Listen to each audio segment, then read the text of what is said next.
Hiya, time for part 2. We're going to be decorating the wreath now. You'll need your back ring, your wire, secateurs. This is why I have 2 pairs. There's one. And obviously you're going to need your foliage.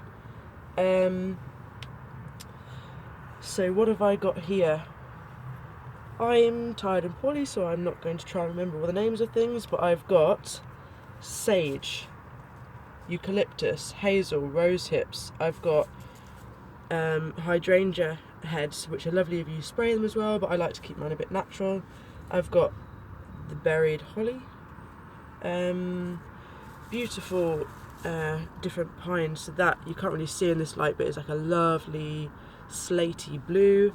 And then I've got the darker ones as well to contrast. Some bits of Christmas tree, some what I think is bay, but I'm not sure. It's got a really tiny leaf, so if anybody can tell me, and a teeny tiny, that's obviously like a shriveled up old flower or berry, and it smells like bay, but it's springy and it's light green and looks really nice on wreaths.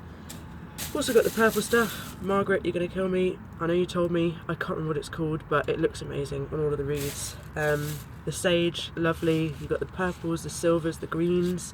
Smells incredible. This out of Mum's garden. Can't remember what it is, but looks like somebody's painted it, I think. Looks like somebody's just watercoloured on it. Looks lovely. So yeah, a little bit of everything. Obviously, for traditional purposes, sticking with the evergreens. Wreaths are traditional all over the world, really.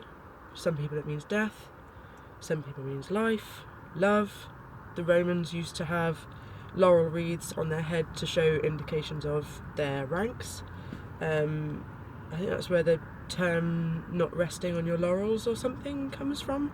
But yeah, if I get any of my facts wrong, please call me up on it, because I don't want to be saying the wrong things. But yeah, obviously every plant as well has its own symbolism in different cultures.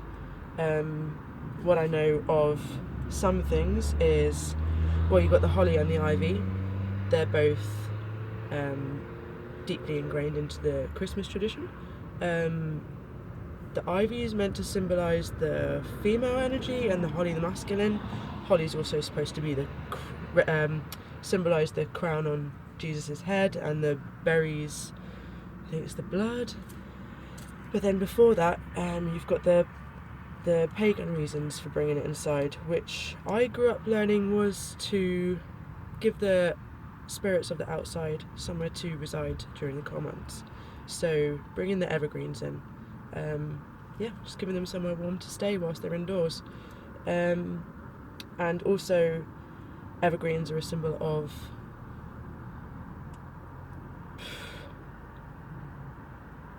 life coming back round, eternity, I guess.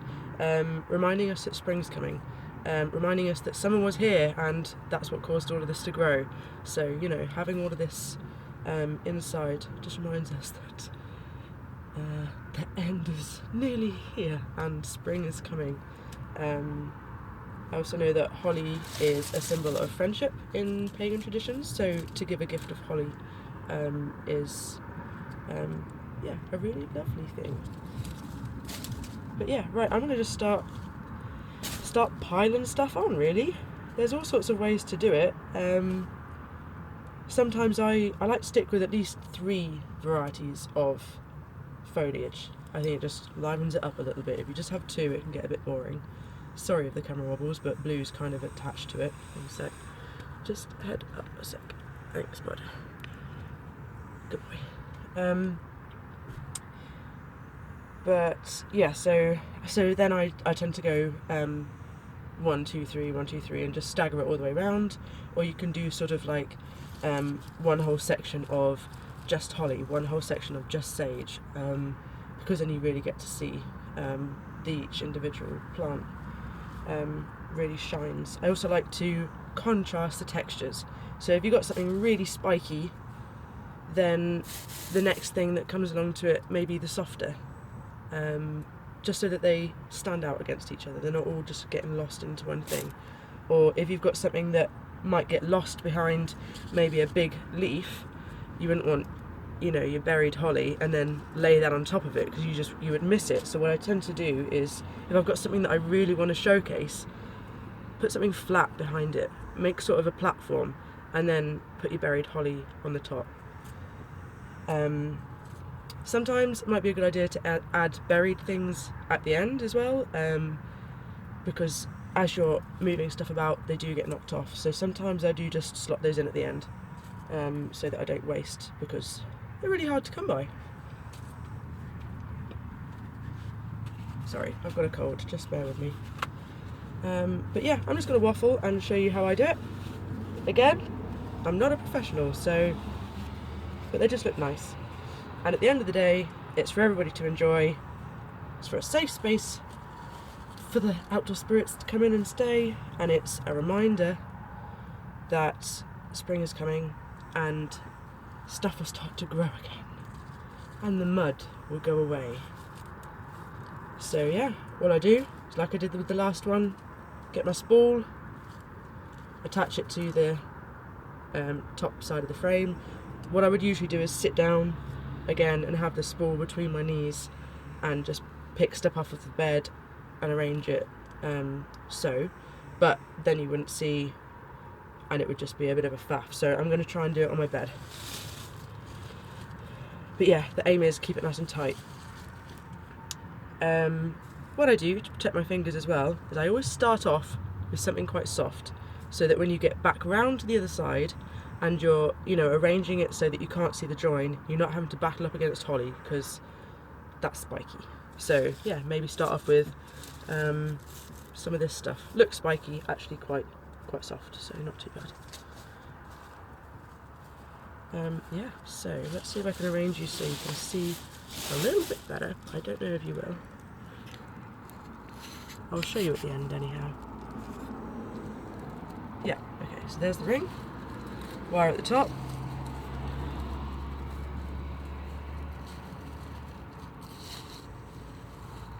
And yeah, you just start wrapping. What I tend to do is position so that everything is just where are you?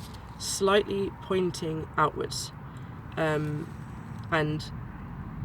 go in the same direction as well. So I'm going this way round. So I've got my foliage going that way, and this bit's going to be hidden. So that's all the stems and stuff. It's going to be hidden. So the next bit that I'll do, I'll get a nice bit of something blue so you can see it. Stands out on the camera. So there's the fir. I'm going to be laying this pine on top of it like that. That's how I would do it. I'm not going to lay it because that actually looks really daft, because it's a bit gappy. But yeah, so that's, and then so that bit there, like that, all the way around. So I'm just going to start off with that there. Found my other secateurs. Ha, look at that. Put those there so I lose them again. So layer stuff up as well.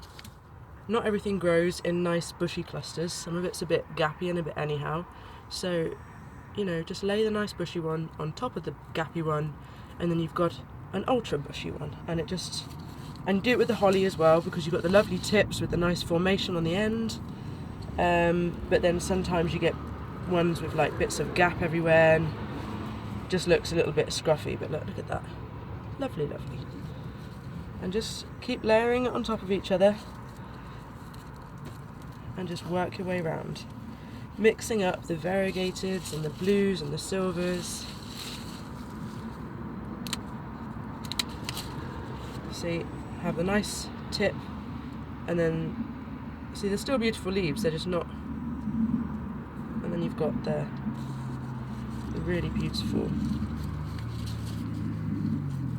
Oh, it's hard to do when you're not sitting down, not gonna lie.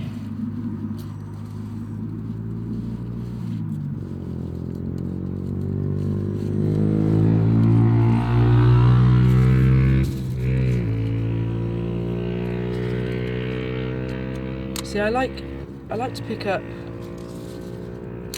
little bits of knowledge here and there. So obviously, because I've been making this video, I've been wanting to read up and learn different things, and there literally is a meaning and a symbol for pretty much every plant out there.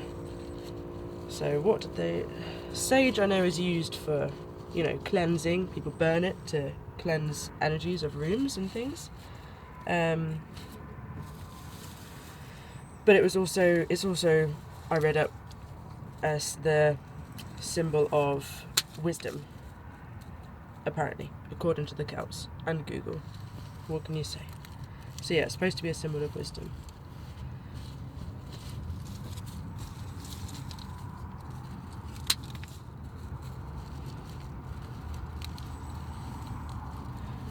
So that pine that I've got is quite thin. So what I do is I put one on the outside and one on the inside, just to make sure the whole frame is covered.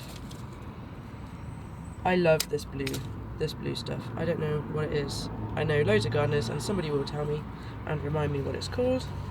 But I would literally just make a whole wreath of that. It's so pretty.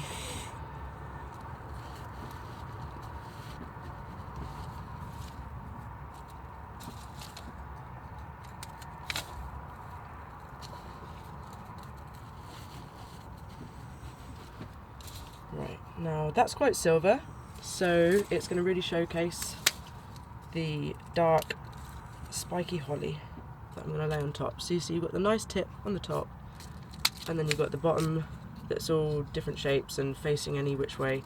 So I just lay them on top of each other, and then you've got a nice cluster. And then just lay that then on top of that lovely blue pine. And it really stands out. Get over there, you.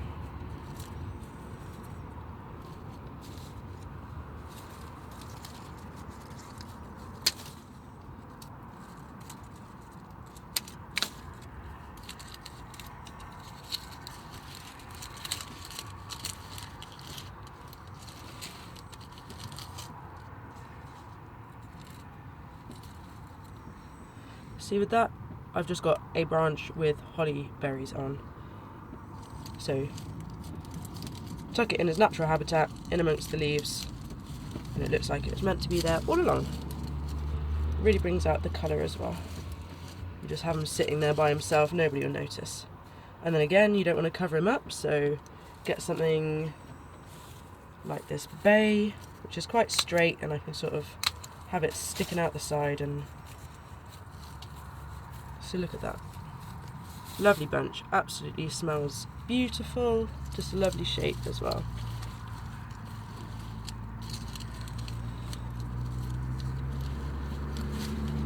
See, look at that there. Beautiful. Then that's quite dark, so maybe pop a bit more of the variegated to lighten it up a bit. Put the secateurs down again.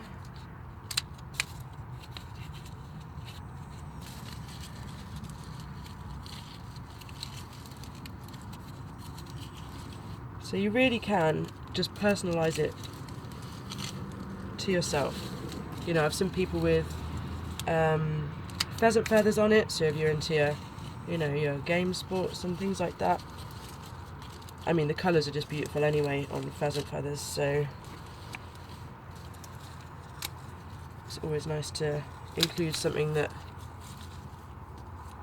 rings true to your personal life as well. So I made one for my sister recently, and she's big into her herbalism, so I made sure to include rosemary and sage and a little bit of bay, because I knew that she would appreciate that. Whereas Mum's a little more traditional, so I made sure that there was plenty of holly in it, because that is the traditional .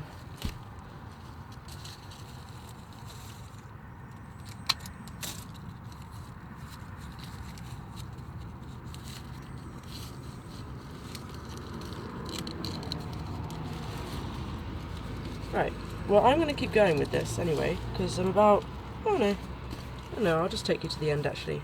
I've only got about 3 inches left to go, so it's not too bad. Let's get a bit more holly in there. Oh, where have I put them now? There we go.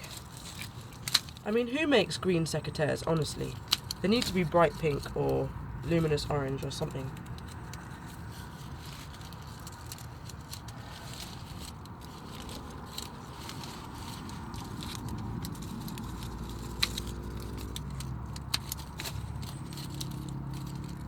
Last year the holly used to really bother me, but my hands have definitely toughened up since then.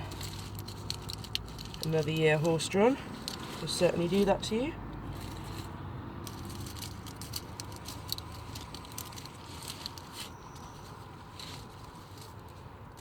Right, a bit more of this stuff.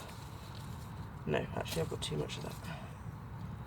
That's all it takes. Just keep looking back over it, making sure it's balanced, making sure you've not put too much in one place and not enough in another, and just keep topping it up. If you do find that you have left a bit of a gap, you know, when it's done, pop a bow in there. Nobody will know. Or a couple of baubles or a few pine cones or something, or whatever. Hydrangea seed head. Spice it up.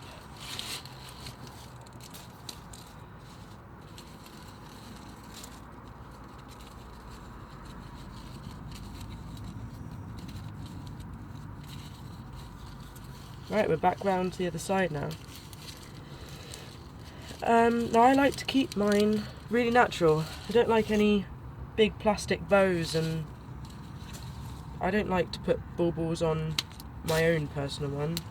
I mean, obviously I'm selling them to people, so I've got to make them nice and colourful, so I'd much rather buy baubles that can be reused than tons of plastic ribbon. So what I've got is a few silk ribbons from the shop, and occasionally I'll put some on to spice it up a bit. Oh, I never put any of the purple stuff in.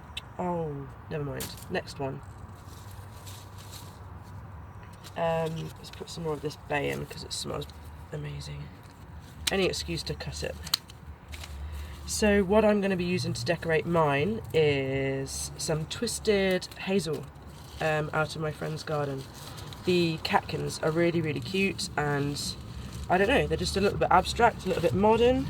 And I just think, oh, what's the symbolism of hazel? I wrote it down. Wisdom. There you go. I think that that's a good thing to have this time of year. Wisdom. Do not eat too many pork pies or rubbish chocolates. That would be really good. I've also got some sort of ornamental looking rose hips as well. Look at these.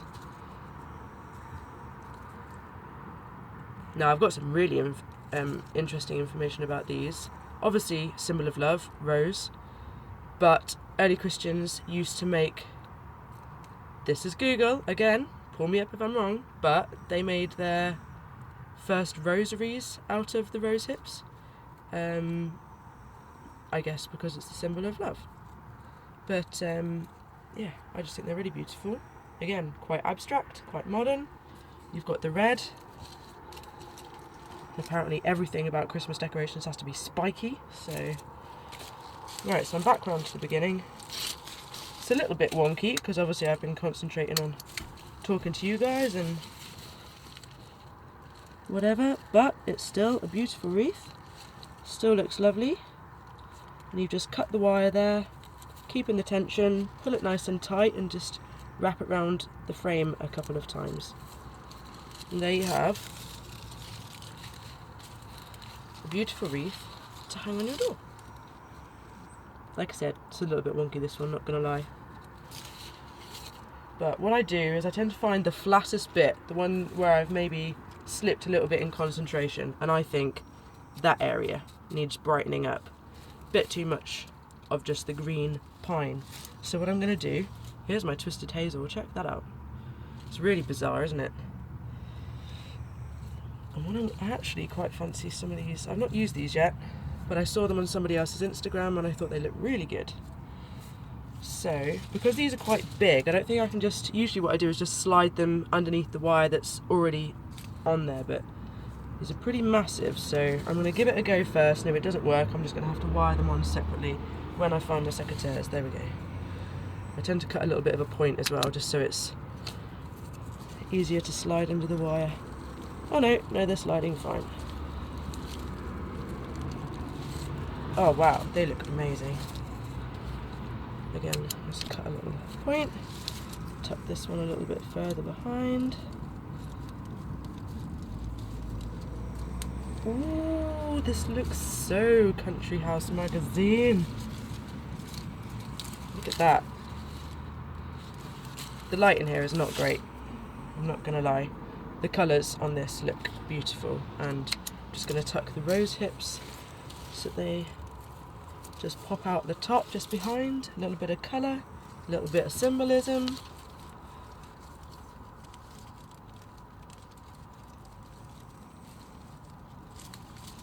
Nope, that one's not going in, so I'm just going to snip that bit. Oops, sorry Blue, don't come up.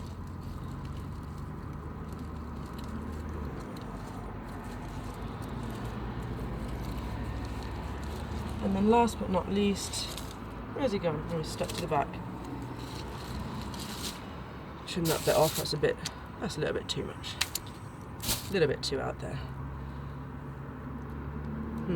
I think I am going to have to wire this on because there's nothing really. Maybe that bit.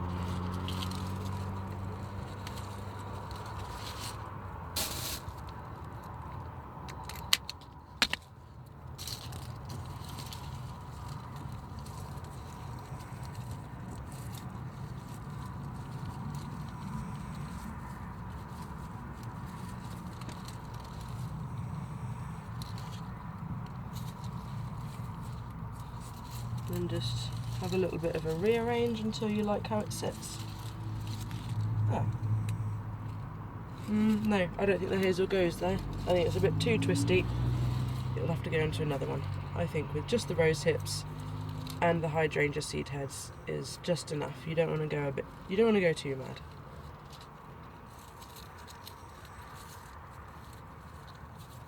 Now I'm finished, I'll hold it under the light so that you can see the colours. Come here, you guys.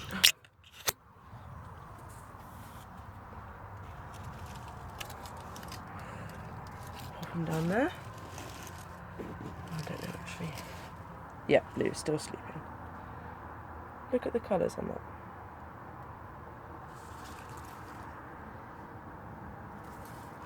Absolutely gorgeous.